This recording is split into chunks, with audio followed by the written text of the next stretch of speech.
அண்மை செய்தி. பள்ளி கல்வித்துறை அமைச்சர் தொகுதியில் சுமார் 6 ஆண்டுகளாக சாலை கழிவுநீர் செல்ல வழி இல்லை என மக்கள் தொடர்ந்து குற்றச்சாட்டினை முன்வைத்து தற்பொழுது சாலையில் தேங்கி இருக்கக்கூடிய மழைநீரில் நாற்று நடவும் போராட்டத்தில் ஈடுபட்டு வருகின்றனர். அண்மை செய்தியாக நாம் பார்த்து கொண்டிருக்கிறோம்.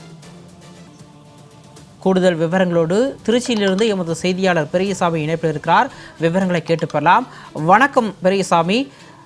பள்ளி கல்வித்துறை அமைச்சரின் சொந்த தொகுதியில் சாலை வசதி, கழிவுநீர் செல்ல வசதி இல்லை என கூறி மக்கள் தொடர்ந்து போராட்டத்தில் ஈடுபட்டு வருகின்றனர். தொடர்பான விரிவான விவரம்.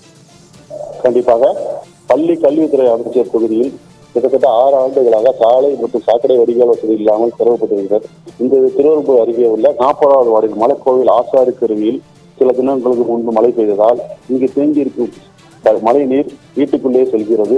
மேலும் இதை பற்றி பல முறை அதிகாரிகளிடம் சொல்லியும் கவனத்துக்கு கொண்டு வரவில்லை. கவுன்சிலரிடம் பல முறை சொல்லியும் எதுவும் கண்டுகொள்ளவில்லை. மேலும் இதை பற்றி எங்கள் பகுதியை மட்டும் ஏன் ஒதுக்குகிறார்கள், இதே போல அருகில் இருக்கும் தெருக்களில் சரியாக பண்ணுகிறார்கள்.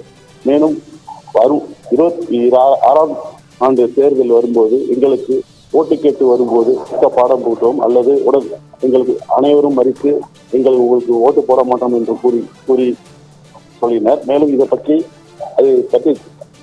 அதிகாரிகள் சொல்லி கவலைப்படாதனால் இன்று நூதன முறையில் நாட்டு நடு போராட்டம் மற்றும் சிறுவர்களுடன் கப்பல் ஓடும் போராட்டம் நடைபெற்றது. சிகாமணி.